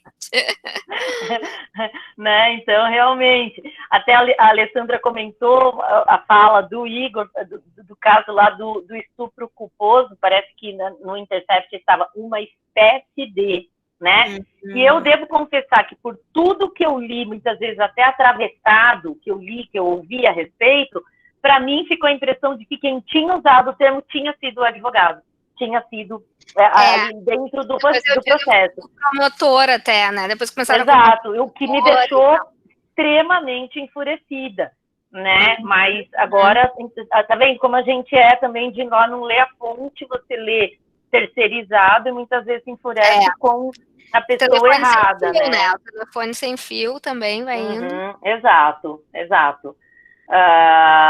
O Jaime comentou que ele foi estagiário de revisão de textos no TRE e afirma sem medo que a linguagem jurídica é excessivamente complexa para impedir que o público em geral compreenda claramente. É poder, né? Na verdade, eles não querem, porque assim ficam as brechas, né? Então, ele pode dar uma olhada na pesquisa da Esther Mota, porque ela fala sobre as sentenças do JEC, né, do Tribunal de Pequenas Causas. E ela trabalhou anos, né, nessa área, e agora ela faz pesquisa nisso, simplificação textual nessa área. Eu lembro da apresentação dela no ano passado, lá na PUC, naquele evento que teve na PUC. Acho que o Lucas também estava lá, né? Eu me lembro de ter assistido a apresentação do Lucas, também da Maria José, né? Muito interessante. Deixa eu ver aqui. O Jaime fala exatamente isso, né? Coisa que eles poderiam escrever numa linha, escrevem 4, 10, para dificultar mesmo o entendimento. O Vinícius disse que há boas e más escolhas tradutórias, mas existem erros também, então é importante que nem sempre, eu sempre comento com os meus alunos, né? Não é um tipo achismo. Eu achei que ficava melhor assim. Não é isso. Né, como na tradução interlinguística, o mesmo acontece aqui. Nós precisamos fazer muita pesquisa e, de preferência, ter o auxílio do especialista. Exato. Às vezes a gente precisa. Eu acho que até a linguística de corpos está ajudando muito a gente a encontrar soluções, mesmo sem ajuda, né? Porque muitas vezes você nem tem, você nem conhece um especialista na área que pudesse te auxiliar.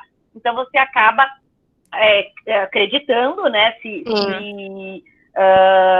Baseando no que especialistas escrevem de forma recorrente, né? Com referência e tal, e aí dispensa um pouquinho essa muleta, né? Essa dependência tão grande que o tradutor tinha do especialista, que nem sempre está lá à mão, né? Hoje em dia nós temos também, por exemplo, nós temos muitos sites médicos que são bem conceituados e que são escritos por profissionais, os textos são escritos por profissionais de saúde, muitas vezes com muitos erros de português, mas a gente sabe que pelo menos a parte técnica ali são bem... Então, assim, né? a gente tem fontes na internet, a internet é um saco de gatos, mas nós temos fontes confiáveis, né? Então, nós utilizamos muito os sites médicos para construir os glossários, né, da ferramenta e tal. Não foi só o que a gente não fez só com um dicionário de papel e depois pediu por um médico revisar, não foi isso, né? A gente procurou fazer toda uma pesquisa sozinho, até porque eles não têm disponibilidade para revisar tudo, né? Claro, exato. Não foi só o meu marido, por exemplo, teve outros médicos e dentistas envolvidos e tal, mas eles não têm como revisar tudo, então a gente procurou entregar praticamente pronto para que as revisões fossem mais pontuais, né? Exato, é bem por aí mesmo. Então, eu acho que, eu sempre comento com os meus alunos, né? Eu acho que a maior qualidade do tradutor é saber onde pesquisar, né? Ele é um pesquisador, ele não é um dicionário ambulante. Então, você conhecer as fontes de onde você vai obter, né, respostas adequadas é primordial. Vários elogios aqui, tá? O Sandro, Vinícius, amaram, querem mais, queremos mais, né? O pessoal está comentando que conhecer o público-alvo realmente é muito importante. O Igor fez um comentário bem interessante aqui, ele diz que ele questiona quem será, né, muitas vezes, que contrata, quem faz essas traduções, será que pode ser um estagiário, né? A Alessandra, que é jornalista, acha que não, que pelo menos nesses veículos mais sérios, que devem ser pessoas capacitadas. Mas hoje eu estava até comentando com a minha turma, antes da oficina, como a nossa profissão de tradutor ainda sofre preconceito, né? E um desconhecimento absurdo. Então, esses dias mesmo, eu estava numa reunião com o pessoal da Relinter, né? E, poxa, gente, relações internacionais da universidade, me poupe. Eu acho que, assim, é o setor onde é mais importante você ter um texto adequado para o estrangeiro ler. Que não seja em todas as línguas do mundo, porque não dá, pelo menos bastante adequado em inglês, em espanhol, enfim, nas línguas que mais a gente tem, né, com as universidades que têm acordo de cooperação. E aí eu falei, olha, gente, né, vamos fazer um texto bem bacana em português e depois ele tem que ser muito bem traduzido, né, para o inglês e tal. Eu me responsabilizo pela revisão, pela supervisão, não posso assumir toda a tarefa, que eu não dou conta. Aí alguém que estava na reunião virou e falou assim, não, mas isso, nós temos uns monitores lá na Relinter, e isso eles fazem. Eu falei, olha, aí você vai me desculpar muito, né? Você pega um cara que vem, sei lá da informática, da engenharia, sei lá o que, porque são monitores, né? Você abre ali um edital, seleciona. A pessoa está capacitada a escrever um texto, traduzir um texto para um parceiro internacional? Mas isso é uma coisa principalmente que acontece no Brasil, né? Porque na semana acadêmica eu dei uma palestra, assim, e aí eu estava falando sobre isso, como nós mesmos temos que valorizar que nós temos formação em tradução, porque às vezes a gente não fala, eu fiz letras. A gente não diz qual é real. E lá fora, quando você manda currículo para empresas de tradução, outras empresas, né, que precisam de tradutor, eles dão muito valor para quanto mais formação você tem. Se tem faculdade na área, se tem mestrado, doutorado, enfim, quanto mais você tiver, melhor. Às vezes eles te dão a chance de te mandar um teste porque você tem formação na área. E aqui a gente vê aqui nos grupos de tradutores do Facebook, né? Eu inclusive fico até assim, as pessoas dizem, eu né, fico com pena, mas assim, eu perdi um emprego, né, ou eu estou numa situação difícil, então eu quero virar tradutor. É isso que é aquilo. Vocês podem me dar dicas? Eu estudei inglês, né? Porque eu estudei inglês. Então, assim, as pessoas acham que é isso, né? Fora o lobby, não regulamentar a profissão, né? Exato. Então, é bem aquilo que a gente comenta.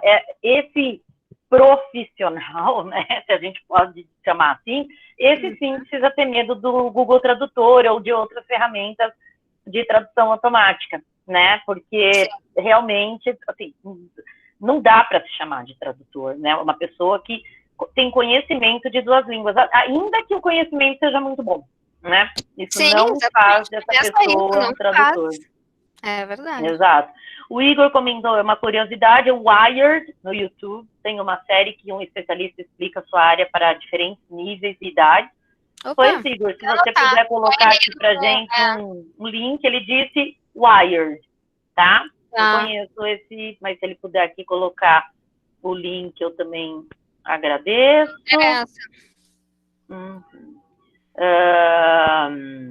Deixa-me ver aqui, tem muita coisa, tá, gente? Infelizmente, né, o Lucas comentou que os termos especializados podem sim ser um problema. Realmente, é complicado, né? Nem todo mundo está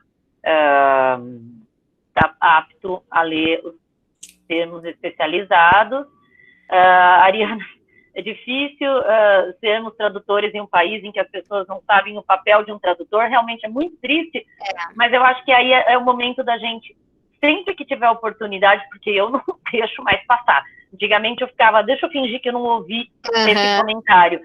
Chama um estagiário, chama o monitor, né? O monitor faz, passa para ele faz. Não, agora eu abro o microfone né? O meu professor de inglês faz, né? Eu falo, olha... Normalmente, eu outro dia até meio... Eu falei quase meio assim, eu como tradutora, até me ofendo com esse tipo de comentário, né? Não é por aí de jeito nenhum. Ainda mais uma coisa que a gente não quer simplesmente ser compreendido, né? E para isso você joga no Google Tradutor e ajuda, né? Dá uma ajudadinha, né? Espanhol e tal, ele tá mandando bem para você se fazer entender, compreender um texto de uma língua que você desconhece e tal. Agora, não faz, né? Senão é o do Google Tradutor faz isso, é um problema das humanas mesmo, viu, Igor? A gente é bem menosprezado. A Tatiane querendo mais oficinas.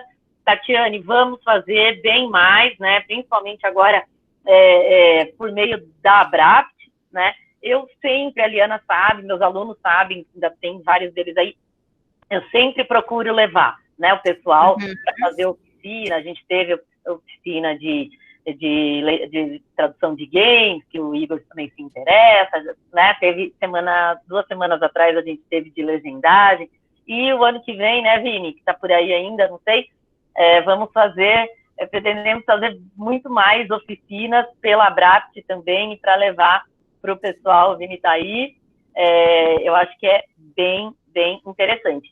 E agora eu queria pedir, enquanto eu vou fazendo os últimos agradecimentos, se a Liana puder parar o compartilhamento de tela, todo mundo voltar para a telona, e eu queria, vamos fazer os eventos regionais, né, Vini? Porque aí é que tá, né, gente? Tem gente do Brasil inteiro, Vini, está aí, com coisas para compartilhar, né? Conhecimentos para compartilhar. Porque é isso, nós somos limitados, né, como professores, adoro essa profissão, mas eu não sei fazer legendagem, né? Eu não conheço essa área, então a gente vai trazer quem conhece, né? O pessoal da acessibilidade pessoal, como a Liana, o pessoal da Maria José.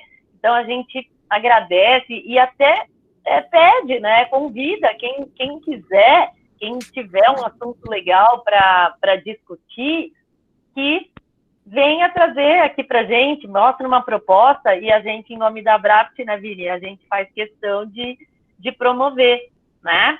E eu vou pedir, quem puder ligar a câmera, quem não tiver de pijama, pode ter de pijama. O pijama hoje em dia pode. Cima, não tem o menor problema. E a gente faz uns prints aqui para registrar esse encontro, e eu ver a carinha de vocês, né, Liana? Porque às vezes é duro a gente estar falando do outro lado para as bolinhas, não é? É verdade. É bom ver os rostos, né? É muito bom. Olha aí, olha os rostinhos, a gente vendo. Eu não sei se vai entrar todo mundo, eu não sei direito como é que é esse... Vamos tentar aqui numa tela cheia, quem sabe isso, entram mais pessoas. Muito bem, muito bem. Fazer uns prints aqui, então. Agora, eu não sei realmente se está entrando todo mundo e se tem uma forma da gente saber. Aí eu vou pedir ajuda para os universitários me ensinarem como que a gente pode agora, sei lá, de repente, trocar. E aí, quem saiu agora, desliga. O que vocês sugerem, gente, que eu faço aqui? Ai, eu infelizmente não entendo nada disso. Porque é meio aleatório, eu acho que quem aparece. Meio aleatório? Eu acho que sim. Cada um vê uma tela diferente. Exato. Ai, nossa. Porque tem 26 pessoas, eu não sei na de vocês, mas na tela do meu computador aparecem 9. Ah, não, no meu tá aparecendo bastante 9, gente. Não, no canto. Agora tem 27 pessoas aqui participando. Todo mundo falar junto. Você tá falando, aparece. Isso. Só que... gente, olha... Então... Todo mundo. Zé. Oi, Vini, fala. Tu tá no computador, né? Eu tô. Sabe ali aonde diz compartilhar agora? Do lado tem 3 pontinhos, né? Certo, isso. Daí, se tu clicar nos 3 pontinhos, vai aparecer alguma coisa com layout. Alterar layout. Daí tu clica, vai aparecer que tu pode aumentar o número de participantes na tela. Exato. Ai, verdade. Nossa, olha isso. Daí se tu aumentar, Isso! daí vai Agora aparecer tá todo mundo, gente. Todo mundo. Agora tá todo mundo. Porque Se daí aparece puderem, todos. então, tem que tá muita gente sem câmera. É que Se vocês... a ideia é que se Agora. tiver 200 pessoas, só vai aparecer quem aparece com a câmera quando faz isso. Ah, olha aí. Ai, que bomba. Olha como a gente vai aprendendo as coisas aí. Muito bem. Bom, eu vou Ó, é o fazer um momento outro, de então, ligar a com quem... câmera. Como é que é? Quem falou? É o momento de todo mundo ligar a câmera. Quem desligou Que já isso, puder ligar de novo. gente, isso. Se vocês puderem, eu sei que alguns, né, não podem, mas se puderem, agora eu tenho todo mundo aqui na tela. Então, vamos lá, fiz mais um print. Alguns não ligaram, eu entendo, tá? Às vezes a gente não está preparado para ligar a câmera. Né? Não passou a maquiagem, o perfume. Mas, Lucas, tu tem que ligar. O Lucas é meu colega, ele tá aqui, mas é meu colega do grupo, né? Olha só. Olha aí, Tá bom, olha. eu tinha ligado, mas desliguei agora. Pronto, fiz outra então aqui. Muito bem, deixa eu salvar, porque lembra, Vini, uma vez eu perdi tudo. Não tinha foto de ninguém para mostrar. Uma lástima. Isso, temos bastante coisa agora. Gente, então, mais uma vez, eu gostaria de agradecer, claro, né, especialmente a Liana, por mais uma vez se dispor a vir conversar com o pessoal, com a minha turma, e agora, né, com essa oportunidade que a gente teve de abrir para outras pessoas. Agradeço muito a presença de vocês e curtam lá nosso canal. Vini, faz agora aí o merchan, você que é bom nisso. Canal do Instagram, né? abrapt.urlis, né? Mas se botar Abrapt já vai aparecer. E o canal do YouTube também. Tem várias lives que já ocorreram, que estão lá, né? Tem oficinas também. E vocês podem também acompanhar. Hoje à tarde tem mais uma live, né, lá no canal. Tem a página do Facebook também, que vocês podem seguir, né? Então, tem bastante formas aí de saber. E tem o site da Abrapt também, né, com bastante informação, material. Isso. E a gente compartilha tudo, né, nas redes sociais, todos os eventos aí que a gente vai promovendo. E a gravação fica lá disponível para quem, infelizmente, não pôde participar ao vivo, que é sempre mais gostoso, né? Então, pessoal, tá joia? Muito obrigada, Liana, mais uma vez. Desejo um ótimo dia a todos, um ótimo final de semana. E vou pedir para os meus alunos voltarem lá, vão querer me matar hoje, voltarem lá para o Teams. Prometo que vai ser rapidinho, só para eu encerrar a aula de hoje, tá bem? Muito obrigada, pessoal. Pessoal, super agradeço, foi um prazer.